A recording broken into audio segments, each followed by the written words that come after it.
देहरादून से जहां सीएम पुष्कर सिंह धामी ने हवाई सेवा का शुभारंभ कर दिया है और देश के प्रमुख 3 शहरों के लिए हवाई सेवा का शुभारंभ सीएम पुष्कर सिंह धामी द्वारा किया गया है। देश के प्रमुख 3 शहर हैं जिनके लिए हवाई सेवा का शुभारंभ सीएम पुष्कर सिंह धामी ने कर दिया है। तो देहरादून अमृतसर हवाई सेवा का शुभारंभ, देहरादून वाराणसी हवाई सेवा का शुभारंभ और साथ ही देहरादून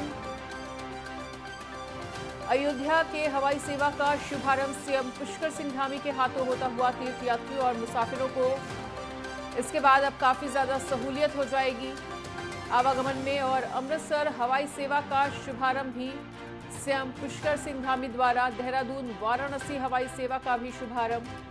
तीर्थयात्रियों और मुसाफिरों की सहूलियत को देखते हुए इस सेवा का आगाज किया गया है, इस सेवा का शुभारंभ किया गया है और देश के प्रमुख 3 शहरों के लिए हवाई सेवा शुरू हुई है। तो देहरादून अयोध्या हवाई सेवा का शुभारंभ होता हुआ देहरादून अमृतसर हवाई सेवा का होगा शुभारंभ और देहरादून वाराणसी हवाई सेवा का भी शुभारंभ। तो तीर्थयात्रियों, पर्यटकों और मुसाफिरों को कोई दिक्कत ना हो आने जाने में और उनकी सहूलियत को देखते हुए ये बड़ी सौगात सीएम पुष्कर सिंह धामी द्वारा प्रदेश की जनता को दी गई है।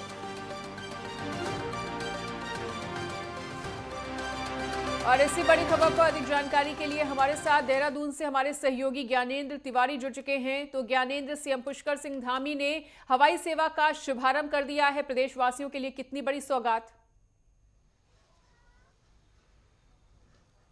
बिल्कुल, देखा जाए उत्तराखंड सरकार लगातार इस ओर पहल कर रही थी कि राज्य के तमाम एयरपोर्टों को दूसरे शहरों से जोड़ा जाए। और ऐसे में अगर हम देखें तो अभी उत्तराखंड के अंदर जो देहरादून का एयरपोर्ट है, उस एयरपोर्ट से केवल दिल्ली, मुंबई की फ़्लाइटें चल रही थीं। और ऐसे में इस बात को लेकर पिछली कैबिनेट में मुख्यमंत्री पुष्कर सिंह धामी ने जो प्रस्ताव तैयार किए थे और इसको केंद्र सरकार के लिए भेजा भी गया था। और ख़ास तौर पे पिछले दिनों जो दिल्ली के दौरे रहे मुख्यमंत्री के, जो उड़यन मंत्री हैं ज्योतिराज सिंधिया, उनसे उनकी मुलाकात रही थी और उनकी तरफ से अनुरोध किया गया मुख्यमंत्री की तरफ से कि राज्य की तमाम जो एयरपोर्ट हैं, चाहे वो पंतनगर का हो या फिर देहरादून का हो, यहाँ से देश के कई शहरों को जोड़ा जाए, क्योंकि यात्रियों की संख्या लगातार बढ़ती हुई नज़र आ रही थी। और ऐसे में देखा जा रहा था कि जो यात्री हैं वो देहरादून से दिल्ली और दिल्ली से दूसरे शहरों के लिए हवाई सेवाओं का इस्तेमाल कर रहे थे और ऐसे में डिमांड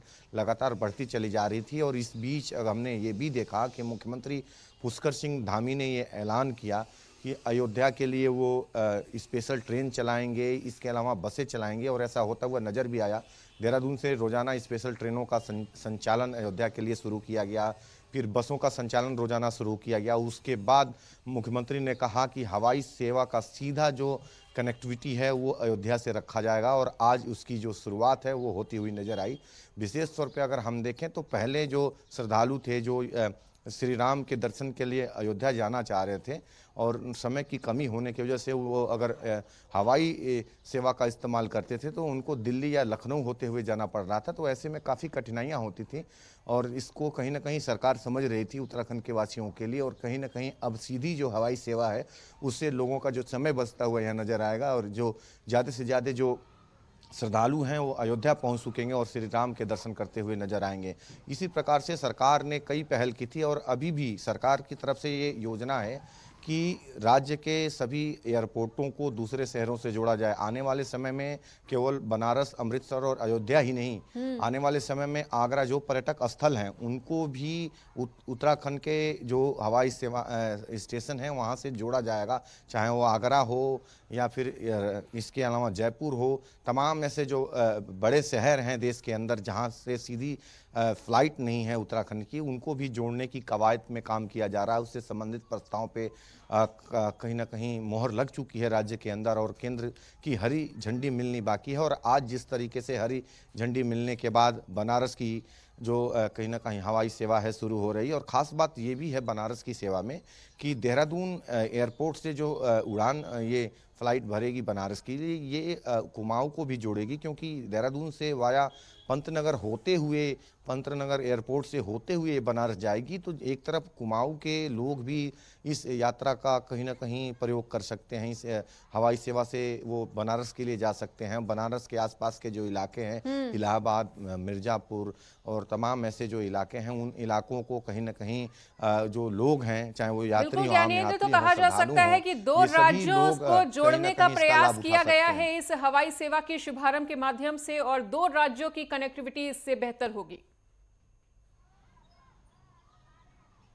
बिल्कुल, अगर हम देखें तो जो अयोध्या और बनारस के लिए जो यात्रा की शुरुआत हुई है, कहीं न कहीं चाहे वो उत्तराखंड के लोग हों, चाहे बनारस और इलाहाबाद के लोग हों, अयोध्या के आसपास के इलाके के लोग हों।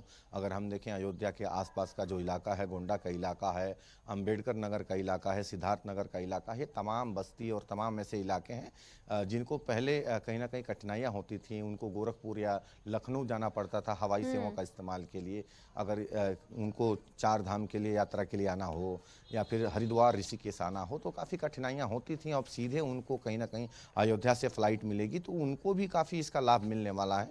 इसी प्रकार से बनारस के आसपास के जो ज़िले हैं, वहाँ के जो लोग हैं, उनको भी इसका फ़ायदा मिलेगा। दोनों तरफ के लोगों को फ़ायदा मिलेगा। और इसके अलावा अगर हम देखें तो जो अमृतसर के लिए फ़्लाइट शुरू हुई है, तो उससे पंजाब के लोगों को भी कहीं ना कहीं उत्तराखंड के तमाम तीर्थ स्थलों के लिए आने के लिए फ़ायदा मिलेगा। ऋषिकेश हुआ, अगर हम देखें हरिद्वार हुआ, चार धाम हुआ, चार धाम की अभी शुरुआत भी होने वाली है।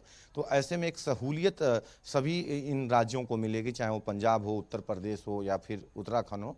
सभी जगह के लोगों को एक सहूलियत मिलेगी, समय बचेगा उनका और समय रहते वो अपना यात्रा पूरा बिल्कुल करते हुए ज्ञानेंद्र, नजर तो आएंगे। और बीजेपी आज इसकी लगातार जो जिस तरह शुरुआत से है, प्रदेशों को मुख्यमंत्री पुष्कर रफ्तार सिंह की धामी के हाथों सौगात हुआ दे है। रही है, बिल्कुल, तो जिस तरह से रफ्तार की सौगात बीजेपी द्वारा दी जा रही है, तो कहा जा सकता है कि इसका सकारात्मक परिणाम आगामी चुनाव में भी देखने को मिलेगा।